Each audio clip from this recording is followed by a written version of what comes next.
Merci Rosine pour la lecture, merci Daphine pour les prières. Bonjour à tous, pour ceux qui sont là particulièrement pour la première fois, quelques-uns d'entre nous, qui reviennent après un long moment. Je suis Jean-Luc, l'un des pasteurs de Saint-Barnabas, et on a commencé cette série sur les paraboles de Jésus, les paraboles du royaume, depuis, je ne sais plus quand, mais depuis début février, je pense. Et donc, on attaque maintenant cette belle parabole de la brebis perdue et retrouvée. Alors c'est vrai qu'on connaît Luc 15 pour ces trois paraboles, la brebis perdue et retrouvée, la pièce perdue et retrouvée, et le fils qu'on appelle prodigue, qui était perdu et qui est retrouvé. Alors, on va plonger tout de suite dedans. Les deux premiers versets de ce chapitre, de ce texte, ça nous donne le contexte. C'est Jésus c'est l'évangéliste Luc plus exactement, qui nous dit « les employés des impôts, donc les collecteurs d'impôts, et les pécheurs s'approchent tous de Jésus pour l'écouter. » Alors les pécheurs, c'est pas ceux qui vont sur le lac de Galilée, mais c'est ceux qui sont des gens dits de mauvaise vie. Les pharisiens et les maîtres de la loi critiquent Jésus et disent « cet homme accueille les pécheurs et il mange avec eux ». Donc c'est notre contexte. Le premier groupe de personnes qu'on retrouve, c'est donc les employés des impôts, les collecteurs d'impôts. On sait qu'un des disciples de Jésus, Matthieu, et Lévi, était un collecteur d'impôts. La façon dont l'Empire romain fonctionnait à l'époque, un peu comme l'Empire russe, c'était qu'ils collectaient des impôts. Pas de gaz, pas de pétrole à l'époque, mais ils vendaient un peu comme un appel d'offres, une région, une province aux plus offrants, les publicains. Et donc, par exemple, on disait, est-ce que vous voulez acheter 10 000 je ne sais plus la monnaie des Romains à l'époque, mais 10 000 cette province-là, et tu pouvais l'acheter, on pouvait l'acheter. Et après, une fois qu'on avait ce pouvoir-là, on pouvait aller dans cette province et on collectait les impôts après coup.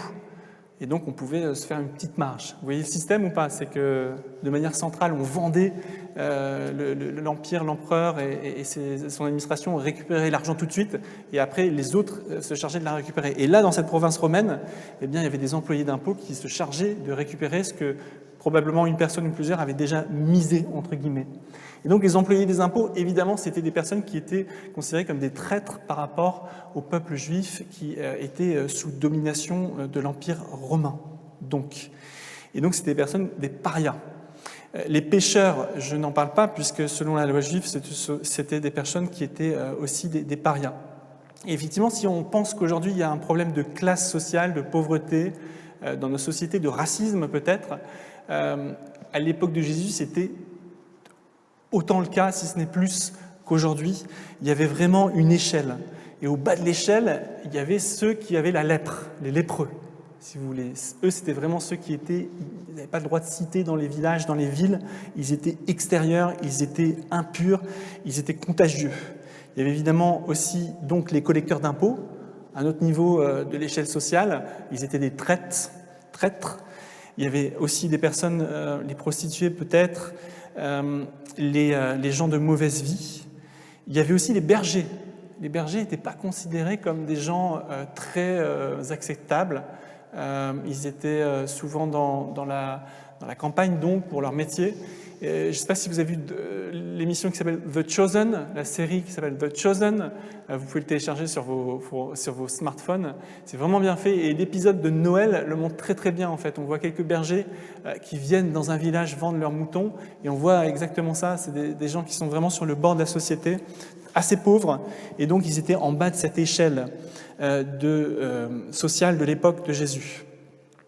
Et donc, Jésus est là, il partage la parole de Dieu, c'est un rabbin, c'est un rabbi, c'est un maître, et il partage la parole de Dieu avec les collecteurs d'impôts, avec les prostituées, les gens de mauvaise vie, et il mange avec eux. Et on voit tout de suite, verset 2, que les religieux de l'époque de Jésus, les pharisiens et les scribes, les maîtres de la loi, ils n'en peuvent pas, ils murmurent, ils critiquent Jésus, ils marmonnent contre Jésus parce que ça ne se fait pas. Dans le monde juif, on sépare le pur et l'impur. Et Jésus critique pas mal les pharisiens à travers l'évangile de Luc. Il dit des pharisiens qui mettent des fardeaux sur les épaules des gens par rapport à la foi et la relation avec Jésus. Et les pharisiens disent de Jésus que c'est un glouton. C'est un mot très, très rigolo en français, glouton. il mange. Les pharisiens voient en Jésus quelqu'un qui mange tout le temps avec les gens qui ne sont pas recommandables. Et c'est le contexte de cette parabole. Et c'est la réalité, Jésus faisait ça. Il traîne avec ceux qui ont le plus besoin d'entendre une parole de vie, une parole de Dieu. Jésus dit d'ailleurs dans un autre passage de l'évangile de Luc, ce ne sont pas ceux qui se portent bien qui ont besoin d'un docteur, mais ce sont ceux qui sont malades.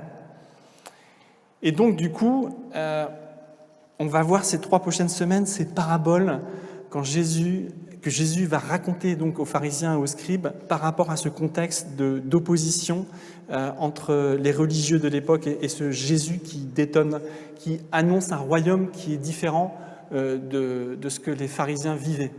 Un royaume où tout est inversé. Les premiers sont les derniers, ceux qui renoncent à leur vie trouvent la vie, et ceux qui ont un passé pas très recommandable ont une promesse de pardon.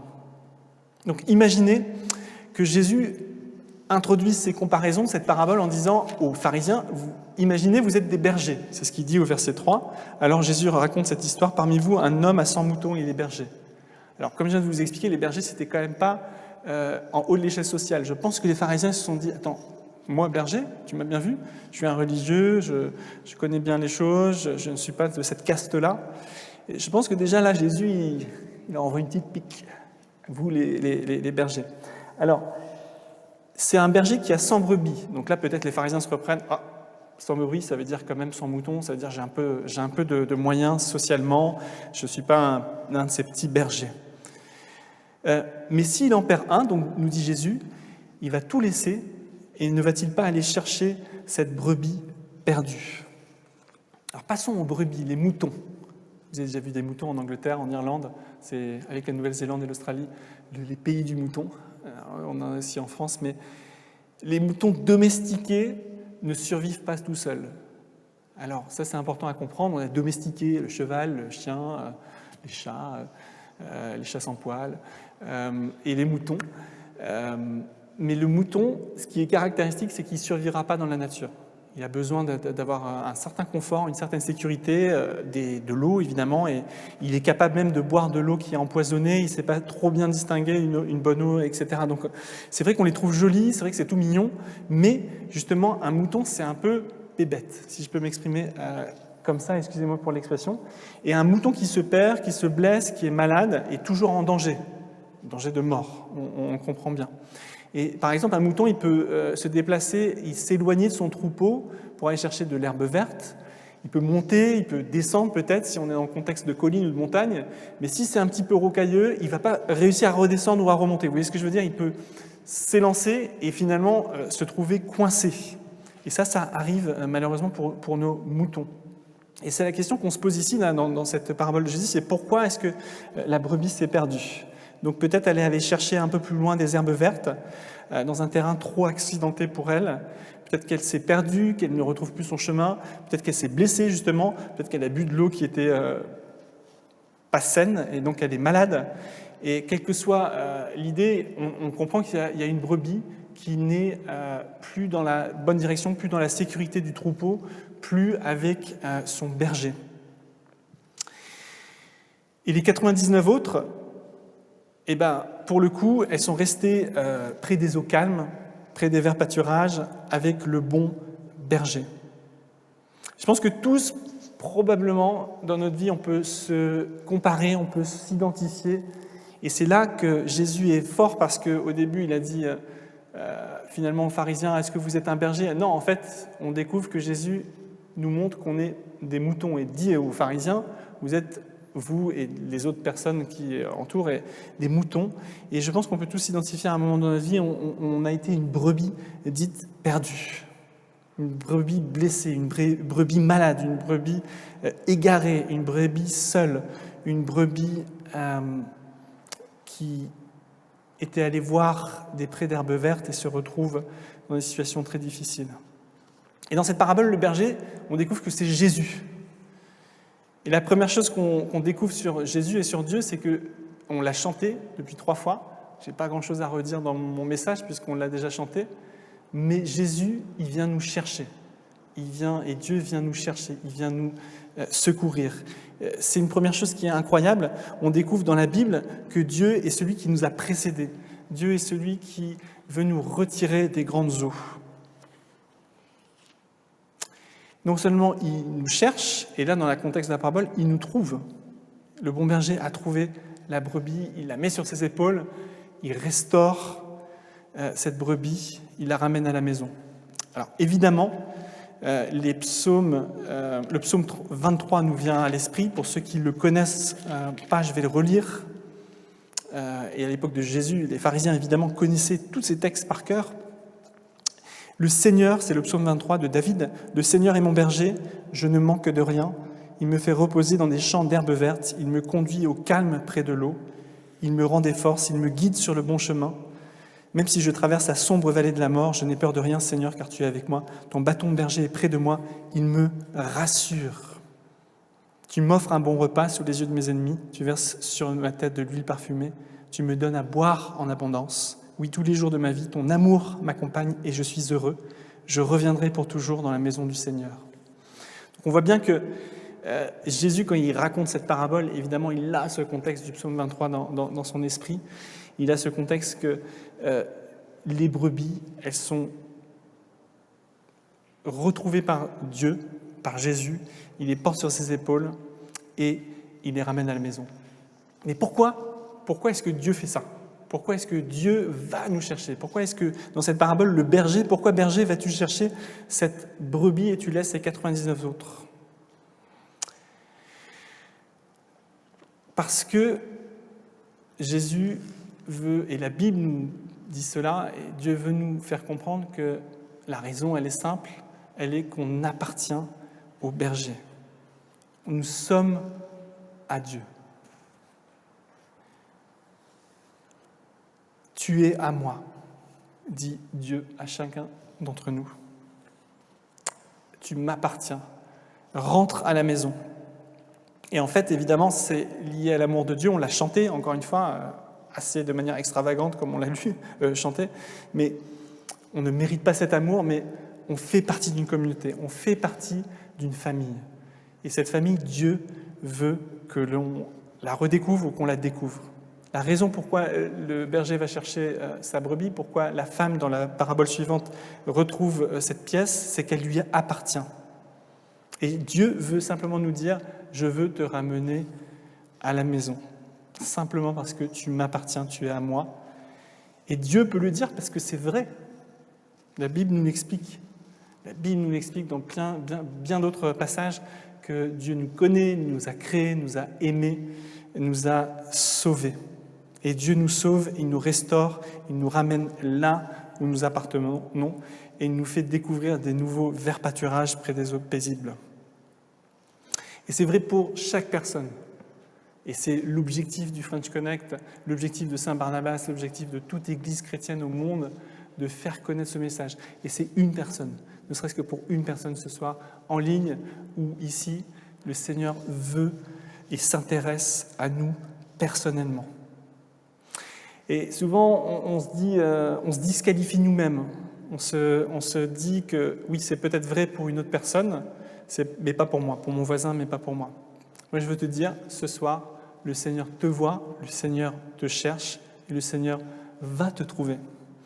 Et ce qui est génial, et c'est ce qu'on lit dans cet évangile, au verset 6, le berger y rentre, il dit à ses amis et ses voisins, « Venez, réjouissez-vous avec moi, oui, j'ai retrouvé mon mouton, ma brebis qui était perdue. » Je vous le dis, et c'est Jésus qui dit ça au verset 7, c'est la même chose, quand un pécheur change de vie, se repent, est transformé, rencontre Dieu, Dieu est dans la joie. Sa joie est plus grande que pour 99 personnes justes qui n'ont pas besoin de changer de vie. Et là, en fait, on découvre une autre caractéristique de notre Dieu, c'est un Dieu qui aime faire la fête, un Dieu qui proclame la joie sur son Église, sur son peuple, sur son Fils Jésus. Il y a un très beau verset dans Sophonie, chapitre 3, verset 17, qui dit que Dieu chante au-dessus de nous. Je ne sais pas si vous imaginez ce concept, évidemment c'est une métaphore, il doit avoir une très belle voix, Dieu, on verra ça au ciel, mais il chante au-dessus de chaque personne. Je vais le dire, tiens, parce que ça correspond aussi à une repentance, parce que dans ce contexte de Sophonie, qui est un petit prophète de l'Ancien Testament, c'est-à-dire un petit livre de l'Ancien Testament, il est parlé aussi ici du fait qu'on change, on peut changer de vêtements. Et cette idée que le péché nous salit et salit nos vêtements, on peut avoir de nouveaux vêtements. On va lire simplement. Je prends, c'est à la page 1149, pour ceux qui veulent le lire avec moi. Sophonie 3, un petit passage de la Bible. Page 1149, Sophonie 3. Et on va lire au verset 14. Et ça dit ceci. « Chante et danse, ville de Sion. » Waouh! Chante et danse, ville de Sion. Je n'ai pas vu beaucoup danser aujourd'hui. Peut-être à Kuwait à 19h, mais chante et danse, ville de Sion, Jérusalem. Poussez des cris de joie, habitants d'Israël. Oui, page 1149, Sophonie 3, verset 14. Oui, réjouis-toi de tout ton cœur, Jérusalem. Le Seigneur a retiré les accusations qui pesaient sur vous. Il a fait partir vos ennemis. Le Seigneur, le roi d'Israël, est au milieu de vous. Vous ne devez plus avoir peur du malheur. Verset 16, ce jour-là, on dira à Jérusalem, « N'aie pas peur, ville de Sion, ne te décourage pas. Le Seigneur, ton Dieu, est au milieu de toi. C'est lui le héros qui remporte la victoire. Il est rempli de joie à cause de toi. Son amour te donne une vie nouvelle. Il danse pour toi avec des cris de joie, comme pendant les jours de fête. » Alors là, dans notre traduction, ce n'est pas écrit qu'il chante, mais dans d'autres traductions, c'est cette idée de chanter. Là, c'est écrit « Il danse de toi ». Le Seigneur danse pour toi. Et au verset 18, le Seigneur dit « Je vais écarter de toi le malheur, Jérusalem, pour que tu ne sois plus couvert de honte. À ce moment-là, je vais faire mourir tous ceux qui vous ont écrasé par l'injustice. À ce moment-là, je soignerai vos blessés, je ramènerai ceux qui sont en exil, je mettrai à l'honneur, et votre nom sera connu dans tous les pays. Vous avez été couverts de honte. À ce moment-là, je vais vous faire revenir. À ce moment-là, je vous rassemblerai sous vos yeux. Je changerai votre situation, alors votre nom sera connu, et je mettrai de l'honneur parmi tous les peuples de la terre. » C'est le Seigneur qui a parlé. Cette idée que Dieu, il restaure. Et il ne le fait pas seulement parce que, voilà, il a décidé que là, je vais restaurer celui-ci, celui-là. Il n'est pas un Dieu qui choisit de manière complètement arbitraire. Non, parce que chacun d'entre nous, il nous aime, il nous cherche, il nous poursuit. Et donc, il y a cette fête, il y a cette joie. On va la découvrir encore plus ces prochaines semaines avec Luc 15, un peu plus tard, avec la parabole du fils prodigue. Et il y a cette joie, ce banquet, cette célébration. Et Dieu forme une nouvelle communauté. Je pense que par rapport aux pharisiens, qui étaient une communauté de gens qui se voulaient justes, qui recherchaient la face de Dieu, mais qui excluaient sans cesse, puisqu'il y avait le pur, il y avait l'impur, il y avait ceux qui pouvaient rentrer dans la communauté, ceux qui en étaient exclus. Mais Jésus, là, ici, il forme une nouvelle communauté. Il est en train de dire aux collecteurs d'impôts, aux traîtres, il est en train de dire aux prostituées, il est en train de dire aux lépreux qu'il guérit, il est en train de dire aux pécheurs, venez dans ma nouvelle communauté que je suis en train de former. Et c'est ce qui devrait distinguer évidemment la communauté chrétienne, le French Connect, Saint-Barnabas, les autres églises dans le monde. Une communauté où le royaume de Dieu, les paraboles du royaume se vivent, où le plus petit d'entre nous est mis à l'honneur, où ceux qui pleurent sont consolés, ceux qui se réjouissent permettent à tout le monde de se réjouir. Donc personne ne peut nous disqualifier. Personne ne peut nous disqualifier de nous approcher tout à l'heure de la table du Seigneur, de venir dans les bras du Seigneur, de rentrer dans sa présence. Dieu se laisse approcher, Dieu s'approche de nous, point final. Dieu s'intéresse à chacun d'entre nous. Ce n'est pas juste pour le voisin. Vous voyez qu'il y a pas mal de chaises vides encore en French Connect, et on pourrait même en rajouter. La question qu'on a maintenant aussi pour chacun d'entre nous qui connaissons déjà le Seigneur, c'est quelle est cette personne que Jésus veut chercher et retrouver et trouver? Quelle est cette personne pour qui, et je connais la plupart d'entre vous, je sais déjà peut-être que l'Esprit Saint est en train de vous mettre des noms à l'esprit, mais c'est vrai que on a un challenge, un défi aussi pour nous qui sommes peut-être dans les 99 autres. On a un jour été cherchés par le Seigneur, on est maintenant dans les 99, c'est très bien. On a régulièrement besoin du Seigneur, évidemment, parce qu'on a toujours besoin du Seigneur. Parfois on s'égare de nouveau, parfois on va aller voir ailleurs. Mais aujourd'hui, quelle est cette personne que Dieu veut racheter, veut restaurer? Quelle est cette personne qu'on va inviter pour le concert de louange ou à Alpha, le parcours Alpha, ou quelle est cette personne qu'on va inviter au French Connect, quelle est cette personne qu'on va inviter pour un café, pour parler de la Bible. C'est ça la question qui nous taraude peut-être pour certains d'entre nous qui sommes déjà chrétiens, qui venons déjà au French Connect. Mais peut-être qu'une personne ce soir est venue ou qui nous regarde en ligne et qui est éloignée du Seigneur et qui se sent blessé, et qui se sent égaré. Le Seigneur te dit, je vais aller te chercher. Mon amour te poursuit. L'autre challenge, évidemment, qu'on découvrira un petit peu plus tard, c'est de ne pas tomber dans la religiosité, de ne pas rejeter celles et ceux qui sont effectivement égarés ou différents de nous, de laisser le Seigneur les restaurer et nous avec eux.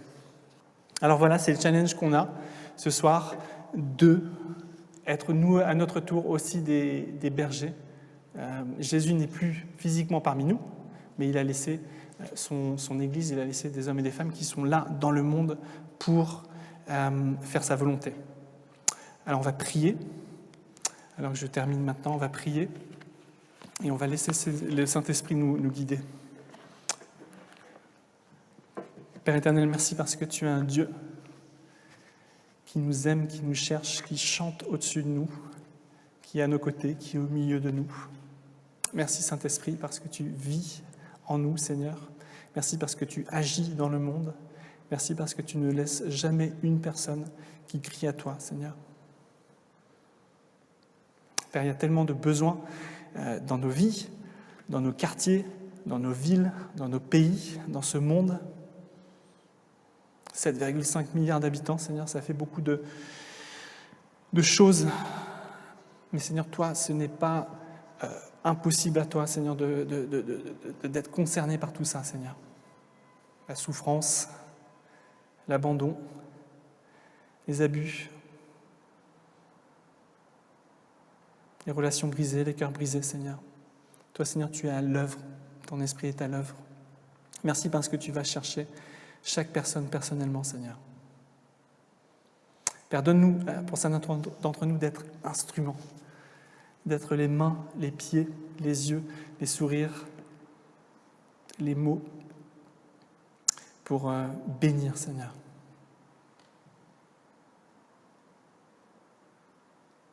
Et Père, viens, Saint-Esprit, maintenant. Parle à celles et ceux qui ont besoin de retrouver le chemin, Seigneur, avec toi. Merci parce que tu les précèdes, Seigneur. Merci parce que tu veux les prendre sur tes épaules. Tu veux les conduire vers les eaux paisibles, les eaux calmes. Tu veux dresser devant eux une table. Tu veux dresser ce banquet, Seigneur. Merci pour la table qui est derrière nous, qui nous rappelle ta mort, ta résurrection, ton amour. Viens, Saint-Esprit. Amen.